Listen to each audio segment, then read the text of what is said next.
Okay, well, we come to the Word this morning, and what a delight it is. God gives us this incredible book. We seldom explore a fraction of it, and we're back in the beginning of it in Genesis, and we're following with this promise. We're following this promise as it goes through the Old Testament, starting in Abraham up through his seed, and the writer in the New Testament says that seed is Jesus. And so, when God says to Abraham that I will bless all the nations through you, he's speaking of his seed, Jesus, who will be a blessing to everyone. So that's kind of what we're following. But many of us don't know about what came before Jesus. This is what came before Jesus on that promise. So much so that if you don't know this and you read through the New Testament, and Paul will say, you are children of promise, you won't know what he's talking about until you know this. So this is it. This is the promise from God through Abraham, through his seed, Jesus, to us for abundant life with God himself. It's really the fulfillment of this conditional promise that God says, if you will be my people, I will be your God. That's the theme of the entire Bible. That's it. And Jesus makes that happen for us. So today, we're looking at this. Last week, I'll just catch up on what we did last week. We saw last week how Isaac, now the son of Abraham, Isaac was told by God, don't go down to Egypt, there was a famine, but stay in the land of which I shall tell you, sojourn in this land, and I will be with you and bless you. And so there's a very quick and easy formula for trusting God. Stay, don't go running around, running away from God in that sense, but stay where he's playing promises for you, because God says in this place of promise, if you stay, two things, incredible two things. I will be with you and I'll bless you. So that's the promise. That's the theme of the entire Bible.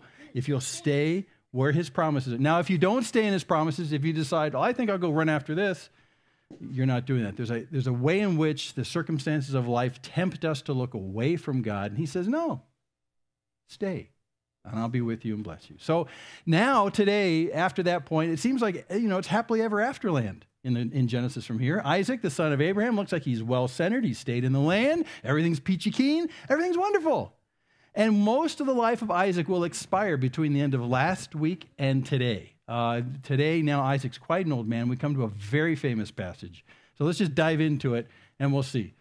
We're in chapter 27, verse 1. Now, it came about that when Isaac was old and his eyes were too dim to see, that he called his oldest son Esau and said to him, my son. And of course, Esau responds, here I am.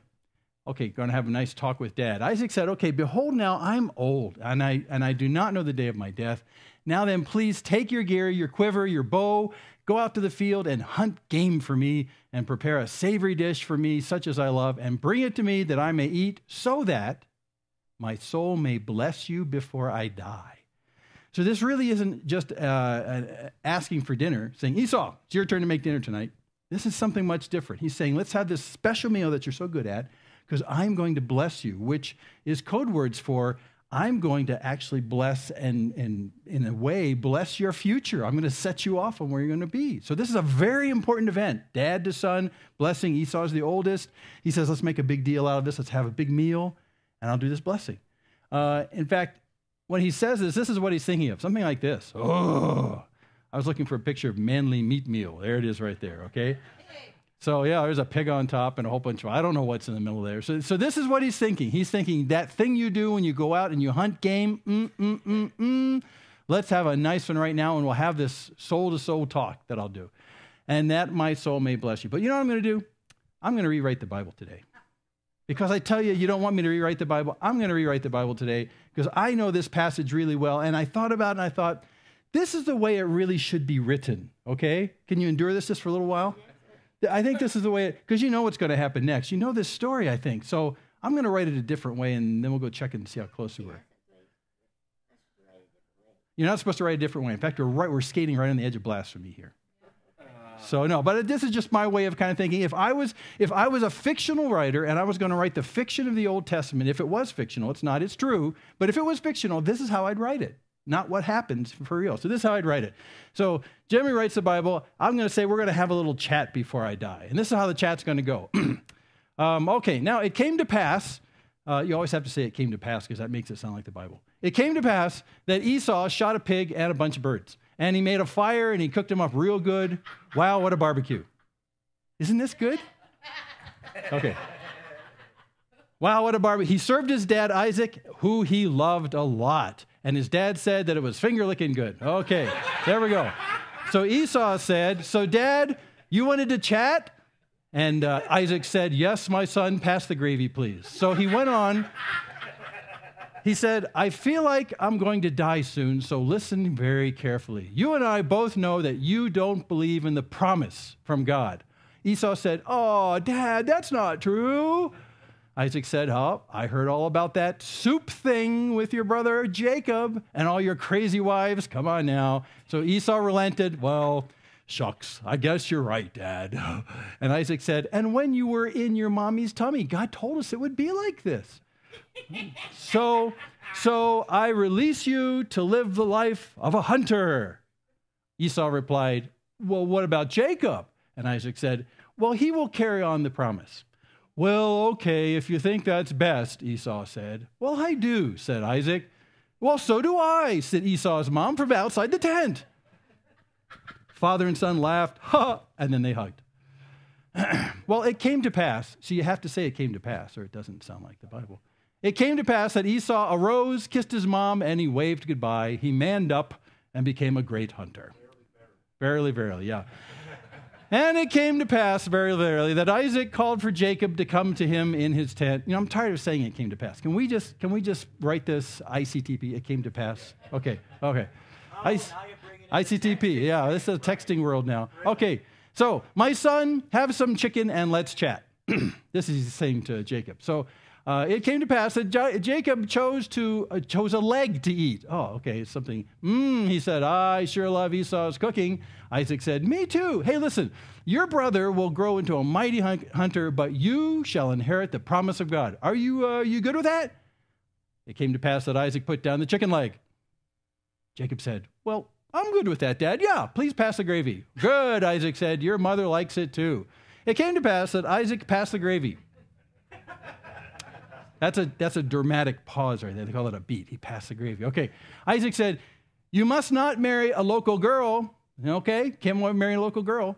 It came to pass that Jacob dropped the gravy and said, whoa, but Dad, I'm dating Katie Canaanite.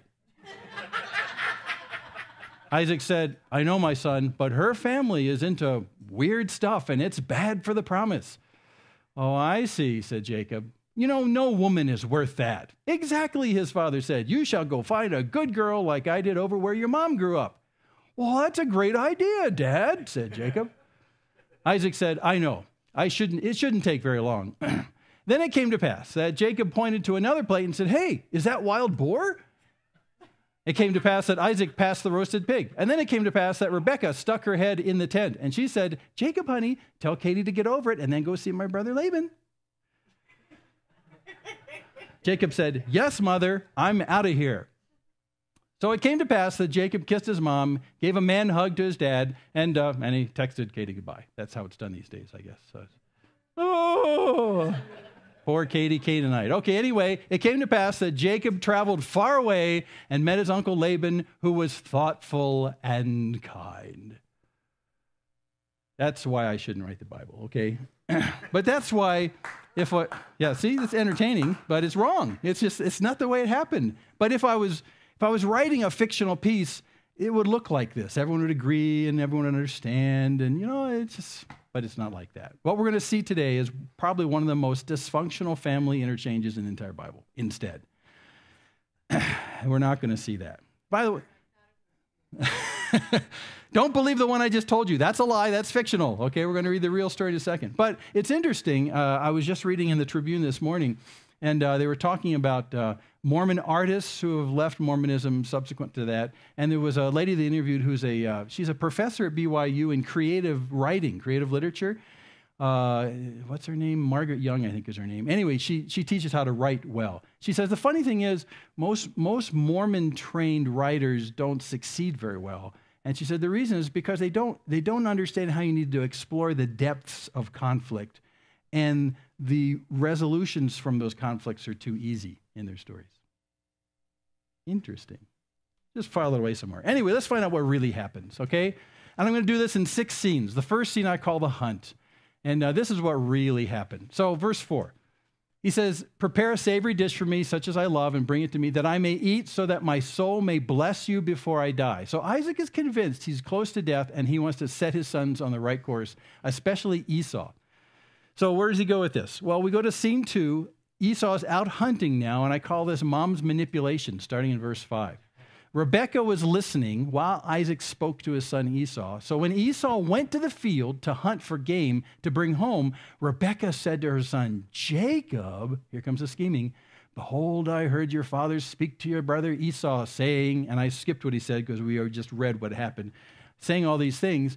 And so she says to him, skipping to verse 8, now therefore, my son, listen to me as I command you. Go now to the flock and bring me 2 choice, something skipped there. Bring me 2 choice, there it goes, young goats from there, that I may prepare them as a savory dish for your father, such as he loves. Then you shall bring it to your father, that he may eat, so that he may bless you before his death.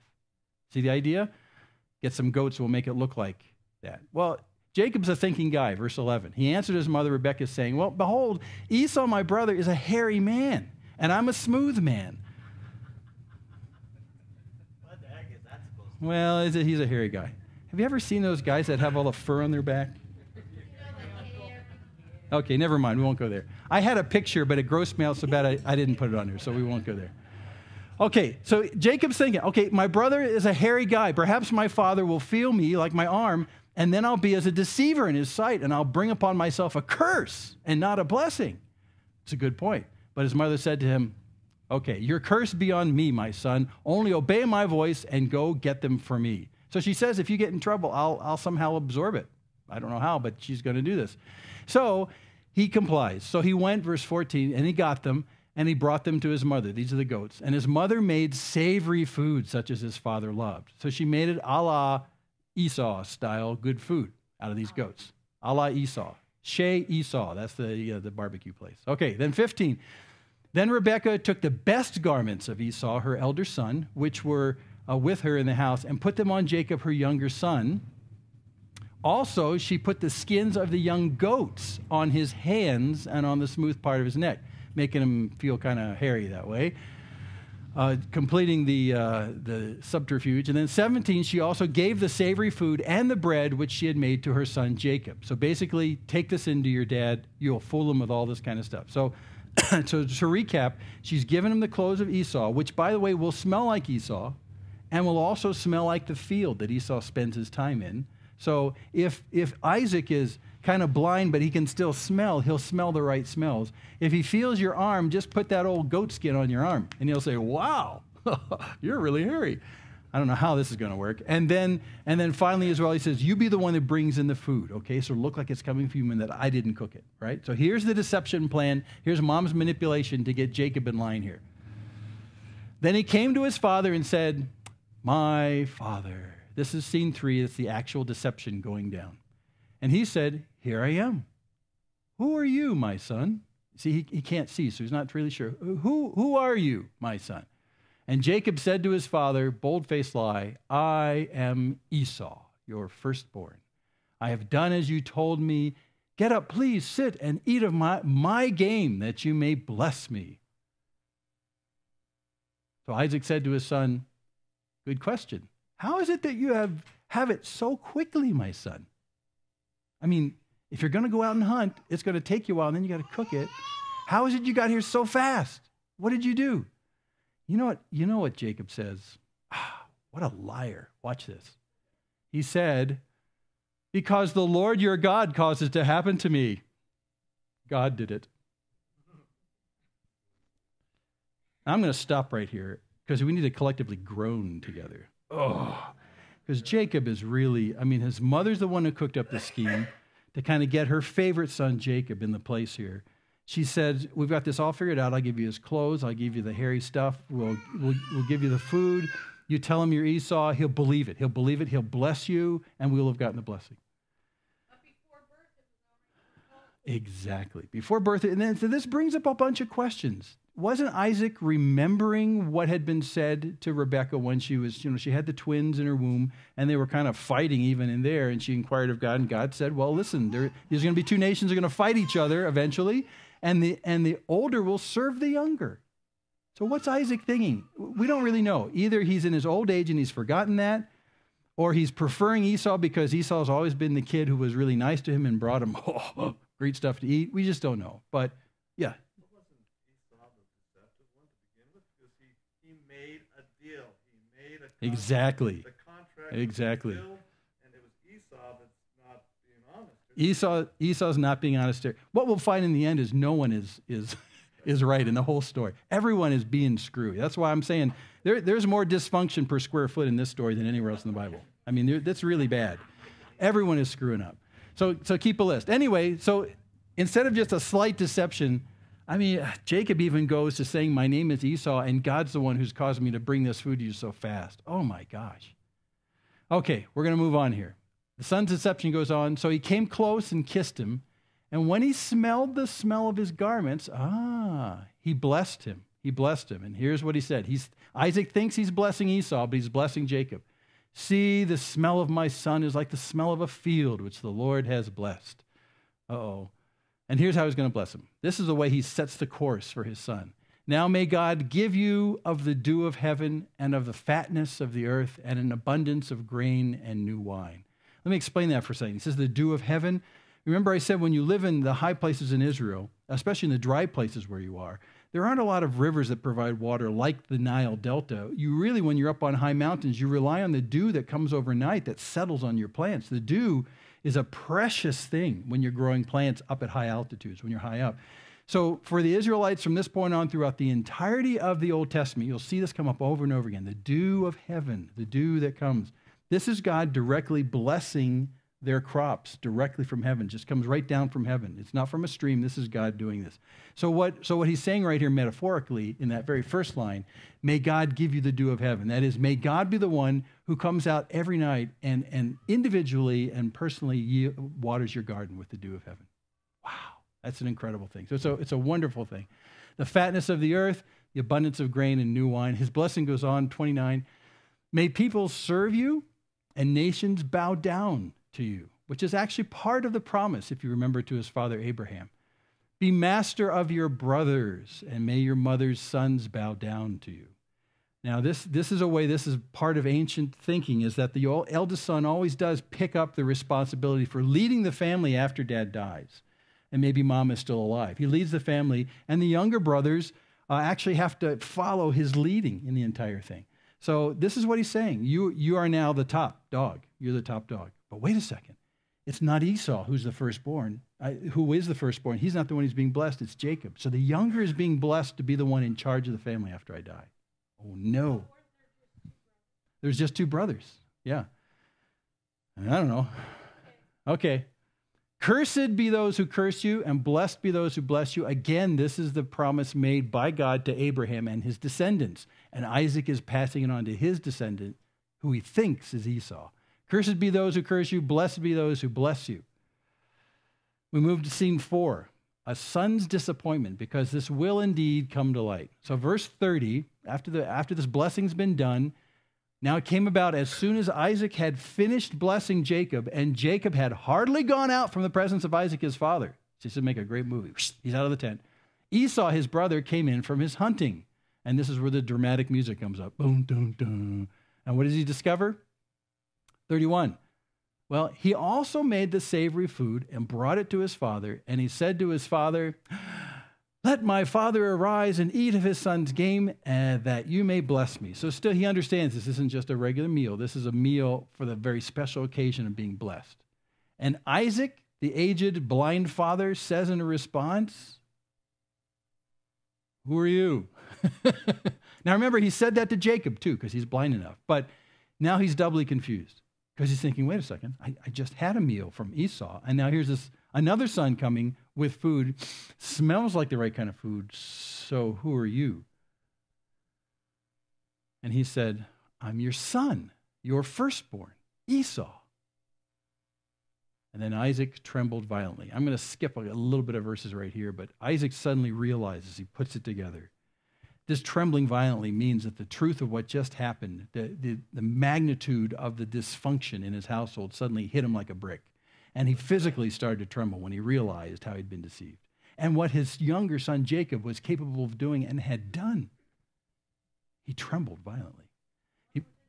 Along with his mother. Yeah, well, his mother's kind of silently thinking they got away with it too, because it was her scheme to start with. Isaac trembles violently. He talks in the next verses about what he discovers. And I skip to 35, and he said, your brother came deceitfully and has taken away your blessing. Your brother came deceitfully and has taken away your blessing. Then he said, this is Esau speaking in 36, is he not rightly named Jacob, Yaakov? For he has supplanted me these 2 times. Supplanted or take the place of with deceit is what Jacob, the word means. That's what the word means. I always struggled with that as a kid because my real name is James. And when you look up James, it actually comes etymologically from the name Jacob. And so I looked up Jacob and thought, I bet you it means blessed of God or something really cool. It means supplanter, one who takes someone else's place deceitfully. Oh, that's kind of... So Esau says, boy, he's named right. He has supplanted me these 2 times. The first time with the soup, now. He took away my birthright, and behold, now he's taken away my blessing. And let me qualify this for a second. What's the difference between a birthright and a blessing? Most Bible scholars say, we don't know. We're not exactly sure. If he'd stolen one and not the other, would it be complete? But we do know at this point, since all the favor of the firstborn now has been taken from Esau and given to Jacob, that's the complete switchover. Not only the family responsibility, but even the promise of God that started with Abraham and went through Isaac and then to the son. These are all now have been transferred. And he says, he's taken them away. He is the supplanter. That's who he is. And he asks an obvious question. Have you not reserved a blessing for me? That is, okay, so you wasted one accidentally on Jacob. You got to have more left for me, right? No, I don't. Isaac replied to Esau, behold, I have made him your master, and all his relatives I have given to him as servants. And with grain and new wine I have sustained him. Remember that blessing about the fatness of the ground? Now as for you then, what can I do, my son? So the trick worked. And in this culture, your word is your bond. And so even though it was done through the deception and the trickery that's here, even still, Isaac is being true to the culture. And he's saying, but I gave my word, I gave my blessing. It's done. We can't reverse it. I did it. I anointed him in that sense, and he's got it. He's got it. I can't take it back. He's got it. You didn't. What can I do? So Esau said to his father, do you have only one blessing, my father? Bless me even also, O my father. You have only one blessing? Well, technically he's got more than one blessing, but he can't go against the blessing that he gave Jacob. So he'll give him a blessing, but it's not going to counteract that one. Still, Esau lifted his voice and he wept. Bless me, even me also, my father. Esau lifted his voice and wept. By the way, when you get into Hebrews 11, it'll talk about Esau. And it'll talk about the fact, what's prominent about Esau when you look in Hebrews 11 is that he couldn't reverse this blessing even though he did it with tears, it says in Hebrews 11. That is, he's very sincere and he's deeply broken and he's had dirt and injustice done to him and he cried in front of his father, but still, even with tears, he couldn't reverse it. So go look that up. He's in Hebrews 11. It's these tears. This is what he mentions over there. So what does Isaac, his father, do? Then Isaac, his father, answered and said to him, okay, here comes the blessing. Can't counteract Jacob's. Behold, away from the fertility of the earth shall be your dwelling, and away from the dew of heaven from above. It's an anti-blessing. It's the opposite. It's the opposite of what Jacob's. Isn't this horrible? Away from the fertility of the earth shall be your dwelling, away from the dew of heaven from above. By your sword you shall live, and your brother you shall serve. It's the opposite of what he told Jacob. But it shall come about when you become restless that you will break his yoke from your neck.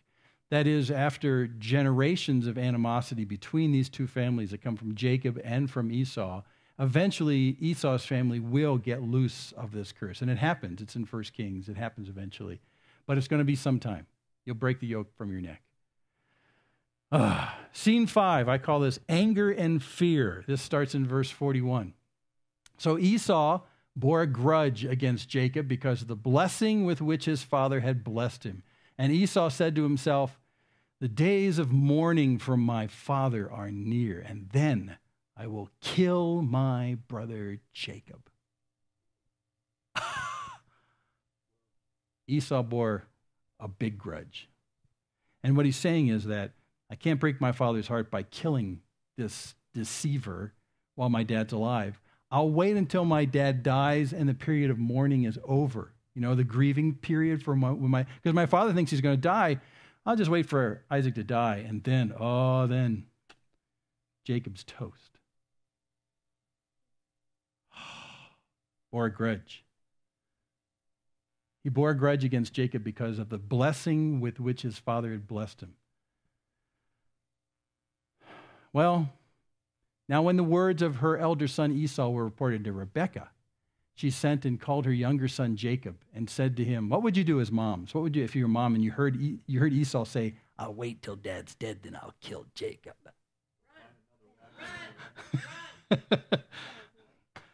Get out of town. Yeah.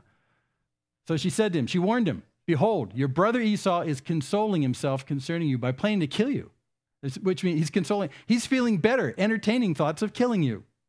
This is how warped this is. He's feeling so much better today because he has plans to kill you. What do you think of that, Jacob? Now therefore, my son, obey my voice and arise, flee to Haran to my brother Laban. Run to Laban, get out of town, go to my family. Laban, go over there. Stay with him a few days until your brother's fury subsides, until your brother's anger against you subsides, and he forgets what you did to him. Oh, yeah, like that's going to happen. In fact, he's not there a few days. Have you read forward in the story? Do you know how long it takes from 7 plus 7 plus a little time in traveling? It's almost 2 decades. A few days until you're... And in fact, I don't want to spoil it for you, but when they do finally meet after such a long time, Jacob is still convinced that Esau is going to kill him after 2 decades. And then this is what happens, because the entire futures of these 2 sons were determined on this day when Jacob was such a lying cheat and a deceiver. And you know, for Esau, it's being condemned to the eastern deserts of the part of Palestine and living off the land and being cursed that nothing he grows is going to grow out of the land. And it was his brother's fault. So go there until his anger subsides and forgets what you did. Yeah, okay. Then I will send and get you from there. Oh, why should I be bereaved of you both in one day? So her point is, when you go there, you won't be able to tell when Esau's anger has subsided, but I'll be able to tell. So when it does, and it's all subsided, and I think it's safe for you to come back, I'll send word and you can come back. And that's how we'll work it out. By the way, she says, I don't want to have to mourn more than one person today, because if I don't get you out of town, Esau is probably going to kill you, and then, you know, the law will come down on Esau. He'll get killed. I mean, this could be just mayhem. There'll be blood everywhere. I don't want to go through mourning everybody today, so just leave town, and we won't have any killings today. That's what she's saying. Why should I be bereaved of you both in one day? Scene 6, the last scheme. Yeah, even after all that, there's one more scheme to come from mom. Here we go. Verse 46. Rebekah said to Isaac, you know, I'm tired of living because of the daughters of Heth. That's what she calls Esau's wives. Because of the daughters of Heth. If Jacob takes a wife from the daughters of Heth, like these, from the daughters of the land, what good is my life be to me? It's manipulation. What she's saying is, remember Esau went out and he married those Canaanite women? He's got a handful of Canaanite women that he married against the wishes of his parents. They're from Heth. So she's trying to figure out a way, how can I get Isaac to understand and to bless sending Jacob out of town when we need to send Jacob out of town to protect him from Esau, who's consoling himself because he's planning a kill? How can I get him out of town and make Isaac agree with it? It makes sense. How do we do this? It makes sense. How does it make sense? Yes, he was. Esau's a polygamist. So Rebekah comes up with this idea. She says, you know what? Those deplorable women of Heth that Esau went out against our recommendations and married, I hate them. How'd she put it up there? I'm tired of living because of the daughters of Heth. Oh, the daughters from the land. Oh, I hate them. She's actually saying, if we have more daughters of Heth in the family, a.k.a. that Jacob marries, I don't feel like living anymore. That's literally what she says. She's being very dramatic here. I just don't feel like living. See, she said at the beginning, I'm tired of living at the top. What good does my life be to me? So she's saying, we've got to do something, Isaac, so that Jacob doesn't go out and make the same mistakes that Esau did, marrying the Canaanite women. We got to get him out of town. We got to find some woman. Where can we find a virtuous woman for our wonderful son, Jacob? I got it. Let's send him back to my family. So she'd already told Jacob to do that, to run away from Esau. So Isaac, thinking it's his idea, calls Jacob and blesses him and charges him and said to him, you shall not take a wife from the daughters of Canaan. And I think at this point, Rebekah's standing in the shadows going, oh, this is working out so good. You shall not take a wife from the daughters of Canaan. Arise, go to Paddan Aram, to the house of Bethuel, your mother's father, and from there take to yourself a wife from the daughters of Laban, your mother's brother. By the way, that's where Rebekah came from when Isaac got a wife selected for him. May God Almighty bless you and make you fruitful and multiply you, that you may become a company of peoples. Now, this is a fascinating thing. You would think at this point that Father Isaac would be mad about the deception, but he realizes that his blessing is on Jacob. He's got to reinforce it. He's got to be true to his word. He actually reiterates it right here, the same blessing all over again. And then verse 4, he continues, may he also give you the blessing of Abraham, to you and to your descendants with you, that you may possess the land of your sojournings, which God gave to Abraham. This is the blessing to Abraham, reiterated to Isaac, and now reiterated to his son Jacob. Totally undeserving because he tricked his father for it. Yeah, but you know what? Isaac could not marry anybody around there. That's true. That's true. And his blessing is that he did not marry anybody from there, and his other son has married all these women, All the wrong women. all the wrong Right, women right. from there, where Jacob has not. That's right. So there's a little good here in terms of marrying the right women. There's a little bad here because Isaac is being egged on to do this because time is short, because if Jacob doesn't get out of town and find a wife, Esau's going to kill him. So it's a clever deception on Rebekah's part. She knows that this is the right thing to do. She's just going to speed up the timetable to save Jacob's life. That's the manipulation. But you're exactly right, Kathy, exactly right. Well, I'm going to do an epilogue here and close this off. An epilogue means, wait, you know enough Greek. Epi means on top of. Log is the word logos for word. So this is on top of the word you just heard. You guys are so smart. Okay, epilogue. Genesis 28. So what happens? Well, let's look at Esau's life. What happens to him? Verse 6 of chapter 28. Esau saw that Isaac had blessed Jacob and sent him away to Paddan Aram to take to himself a wife from there, and that when he blessed him, he charged him, saying, you shall not take a wife from the daughters of Canaan. So what does Esau do? Well, okay, and that Jacob had obeyed his father and his mother and had gone to Paddan Aram. That he'd obeyed.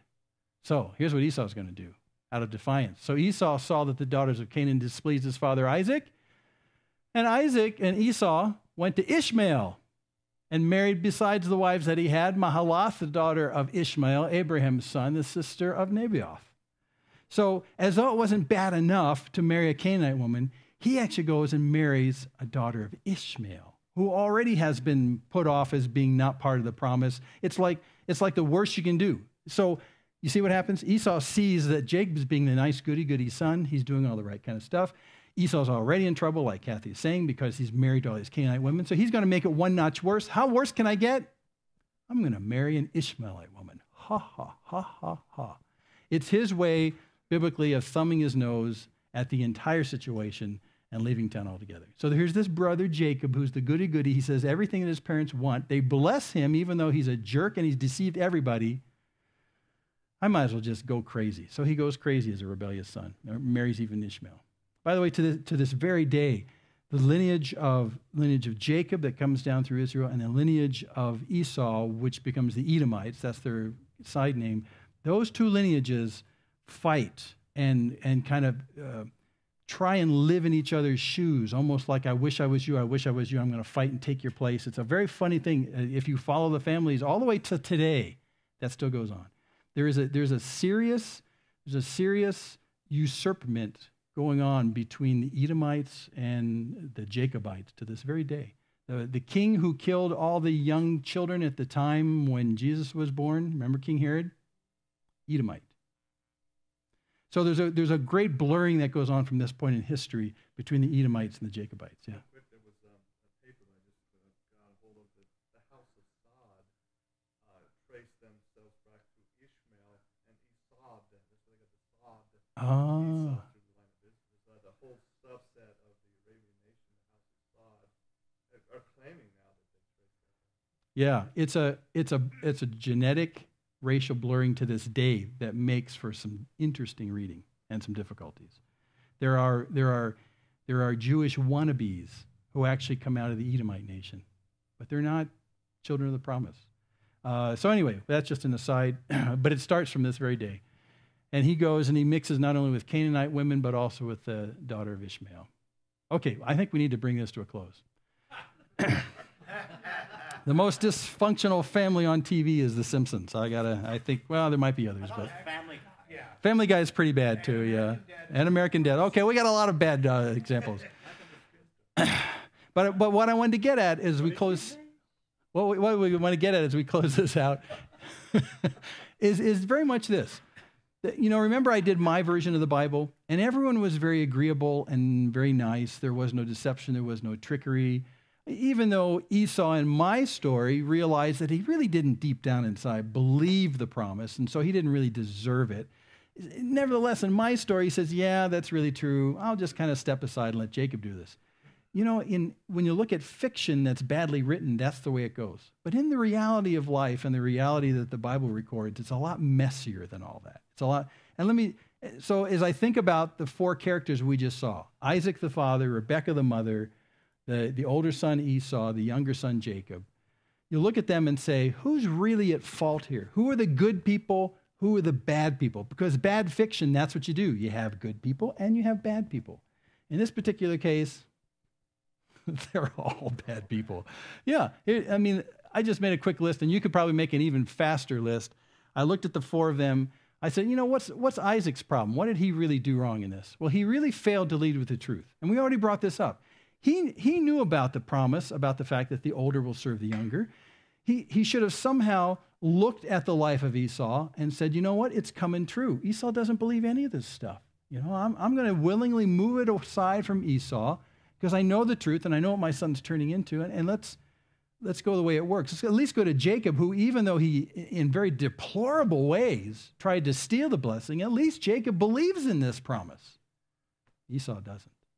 So if Isaac was a godly man in this sense, he would not have let his taste for barbecued chicken overwhelm what's true. Even the marriage part, exactly. So Isaac is very culpable here. He has not really stepped up and done what he should have done as a leader in the family. In fact, I put most of the blame in this story on Isaac. Really? Yeah. He could have made this thing work a lot better. But instead, barbecue chicken from my son Esau, you get the blessing. Ding, ding, ding, ding. No. How about Rebekah? What did Rebekah do wrong? Just about everything. But now let's be fair for a second.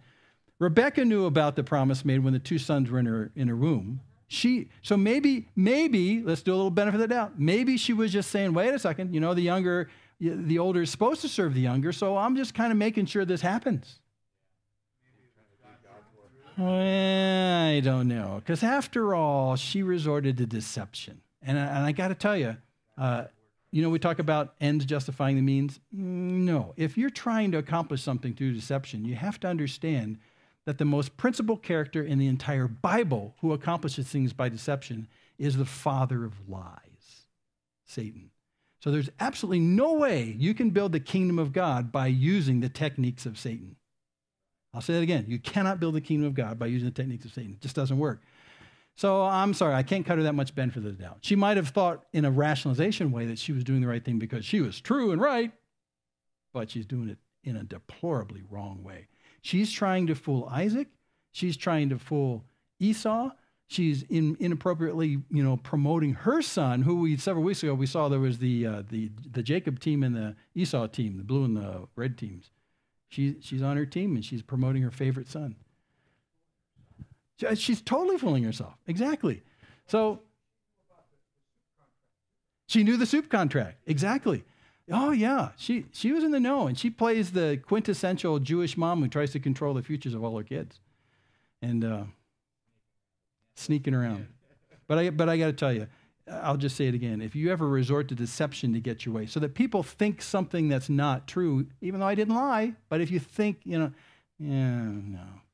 Father of lies. That's how he makes all of his inroads into our lives, is by fooling us into what we think is true, by lying to us. We bite on that bait. We run with it because most of the time the lie is something that we want to believe, and he's got you. He's the father of lies. So don't ever resort to that. How about Jacob? What did Jacob do wrong? He listened to his mom. Well, aren't good boys supposed to listen to their mom? Yeah, but he could have come out and said, but wait a second, Mom, this doesn't sound right. Now, remember, he tried, because when she brought out the whole scheme, he says, well, he's working through it. Well, if he touches me, he'll realize I'm not the hairy brother that my brother Esau is. And she fixes that. She fixes a lot of things. So he's only an unwilling participant to the degree that he thinks his mom's plan isn't going to work. But when she covers everything and how it's going to work, he goes, well, okay. After all, he's motivated. We know from the soup issue, he wants this blessing. He wants this really badly. So, and she'd take the responsibility if it goes south. So if he finds out, she's going to come in like Superman and fix it, so everything will be okay. Well, I'll just put it like this. He deceived and stole. And he lied. He bold-faced lied.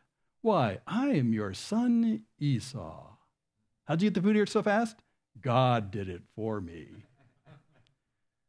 I tell you, my stomach just turns. How did he mistake the difference in voices, though? That's what I want to know. I don't know. That's a good one. Mistaking. Well, actually, there is one place that I skipped where it says he says it sounded like Jacob. I had to pass it by just for time, but he does that. So I hear Jacob, but I smell and feel my son Esau. So it was a problem. It came up in the story. I skipped one or two verses as that. So, but anyway, Jacob is a willing deceiver. He's a willing stealer. He's a willing. Yeah, he went way over the top because he wanted this blessing, which was the inheritance of the promise that God gave to Abraham that went through Isaac, and he wanted to be part of that as well. Practically speaking, both sons could have scored this promise. Both sons, if they were walking in the promise, could have been sons of this promise, except that it turns out from the very beginning of the story, Esau never really believed in the promise. Remember last week, it says 2 weeks ago, he despised his birthright. He despised it, which means it's a way of saying God may have promised it, but it's never going to happen. It's like calling God a liar. So Esau never bought into it. But if Esau had bought into it, there's a possibility that the nation of God's promises would have come through these two guys. But since Esau had bagged it a long time ago. Until he didn't get it. And then he wanted it. And then he sought for it with tears. Oh, don't you have a blessing for me? So, yeah. But it really wasn't part of his heart. So what did Esau do wrong? We pointed out a little bit already. Yeah, that's his prominent problem, is he disbelieved the promise of God. He disbelieved it.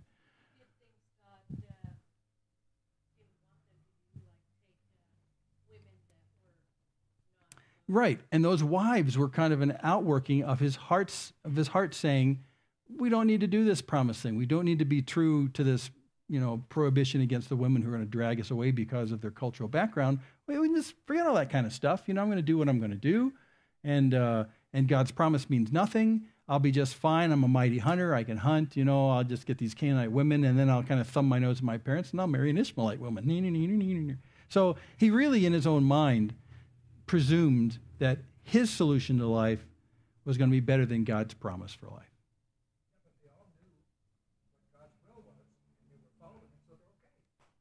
Well, that's the amazing thing. And this is how we finish right now. Look at this. All that dysfunction, and yet the promise prevailed. Can you believe that? All of that dysfunction. God takes things that you do that is not in your best benefit and can turn them around and make them good things. Exactly. Yeah, what Kathy said. It's exactly right. That's the whole point. We're sitting in a room full of dysfunctionals in many respects. They call you Homer? I'm not dysfunctional. But see, this is the thing. I mean, maybe not to this degree, but the issue in bad fiction is the good people always win. The reality of God's fact with us is that the people who recognize their brokenness, who look for repentance for him, who seek forgiveness, they're the ones that God favors with the promise eventually. Now here it's going to take some time for this. Jacob is going to get worked on by God starting next week in some very profound ways. Even Isaac and Rebekah are going to turn a little bit. But Rebekah herself, she starts to fade away from the history in Genesis very quickly. In fact, we don't know much about her from this point on except for the fact that she eventually is married in the tomb at Machpelah with Abraham and the rest of them. Yeah. What's interesting in the book of Jasher is it talks about the reconciliation. That when Jacob comes back at the deathbed of Isaac and then the deathbed of Rebekah, Jacob and Esau are reconciled. They split up the inheritance basically. Yeah. But it's the sons of Esau that make war. The sons of Esau. It's amazing. And that's exactly true. That's what happens. You follow those guys, it's bad. Anytime you see the word Edomites in the Bible to come, those are the descendants of Esau, the Edomites. So, if Esau had gotten the blessing, could it have worked through Esau? it could have, except that his heart never really embraced the promise. Yeah. Yeah. So even in this particular case, it would have been a tragedy if that blessing had gone on to Esau, because he didn't really embrace it in his heart. But, Isaac didn't know that. So God used Isaac's brokenness to make sure that it got to the right place, which is to Jacob. Even though everyone's doing everything wrong, God's promise prevails. Now, If Esau would have went that way, then all of God's plan wouldn't have. right, that's right. And I think that's the amazing thing. The plan of God, is it actually in danger at this point because God has entrusted it to a family of Simpsons? No. I know. And that's why I stand back and I look at this story and I go, man, this has got to be true, because you can't make up stuff like this. This is just too strange for fiction. This just can't be true. But yet God, to my thinking, endangers his promise by putting it through this extraordinarily dysfunctional bunch of people. It's like rolling the dice for the promise to go on for the blessings to the nations. Rolling the dice and hoping that they fall right when it goes into Isaac's family. Oh, don't look. But that's not true, because God's promise is much more skillful than that. It has nothing to do with you earning it by being less dysfunctional, by making yourself more perfect. Now, to be fair, that doesn't give you license to be an idiot and to be a Homer Simpson. You go, oh, this is great. I could do anything. No. Or Peter Griffin. Or Peter Griffin, or all the other dysfunctional TV shows. It doesn't give you license to do that. And in fact, the Apostle Paul tells us that later on. He says, well, with that kind of grace where God's going to give us anyway, heck, let's just go all out and sin. What do you say? And he spends an entire chapter talking about the fact that that's just pretty stupid thinking. That's not the point. And if you think that the consequences from this story are nothing, you need to track the life of Jacob and the life of Esau and the life of Isaac from this point on and see the consequences of all this. Because See the Arabic world today, because it all exactly. bad. The strife that happens today starts right here, and started even earlier with Ishmael, with the split of Ishmael. I mean, that to this very day, those groups of people are at each other's necks. The difference between the Ishmaelites and the Edomites is the Edomites are trying to act like Israelites. The Ishmaelites are proud that they're not. Very interesting. So we're not going to go there. But so here's the good news to us. The truth about the promise of God being a blessing to us comes not because we are more functional than the dysfunctional neighbors around us. It comes despite that, as we admit that and say, God, I'm not worthy for this extraordinary promise of blessing to me. I'm not. I just can't earn this. And if you can have your blessing of your promise persist through that kind of dysfunction, then there's hope for me. A fellow wrote a book years ago that I read, and I love the title. I've talked about this before. It's called The Sovereignty of Grace. The Sovereignty of Grace. Sovereignty is what a king does when his military, is in charge of another country and he takes over. They're sovereign. He rules it. He controls it. And so in this title that he works through in the book, he's saying that God's intention for grace, which is to give to you despite your worthiness of it, his gift to you of his grace always rules. It's sovereign. God's intention to bless is sovereign. It's not predicated on a series of do-gooders who do everything right. In fact, it's deliberately through the lineage of the most dysfunctional people in the entire Bible. So we have hope. We have hope. A little book that we give away down here called is How Good is Good Enough? And his basic point in the book, if you haven't read it, just take one because we give them away for free. His basic thing is that if you go to heaven, who's going to be in heaven? Is it good people? It's going to be sinners who are forgiven. It's not good people, it's forgiven people. It's people who understand the dysfunction and embrace it and say, I'm helpless. God, can you help me? He says, yep, I've been waiting for you to admit that. And that's what the entire story of the promise, as it comes through to us and then through Jesus, is all about. The dysfunctional people in the world like us, through forgiveness, find the presence of God and his blessing. Who would have ever thought? Okay, let's pray. Father, we thank you for this incredible story. I still, my head spins when I think about this. God, even when we were least worthy, you died for us. You saw our dysfunction. We came to you admitting our need for you and our inability to earn any worthiness with you. And yet you died for us and made us worthy. Lord, I pray that you would continue to impress upon our hearts the magnitude of that kind of grace, and that grace, despite all human and natural opposition, that grace always wins, always rules in the heart of a person who comes repentant and seeking forgiveness. It's an extraordinary thing that you do in our lives. May that be the word that we speak to those around us, that the treadmill of trying to make ourselves better and better and better and make ourselves good people and perfecting ourselves is not the path to your presence and your blessing. It's the embracing of your forgiveness in the face of our dysfunction. So thank you for your great love for us. We are continually amazed from day by day that you call us your children, and we are. That's amazing. So thank you now in Jesus' name. Amen.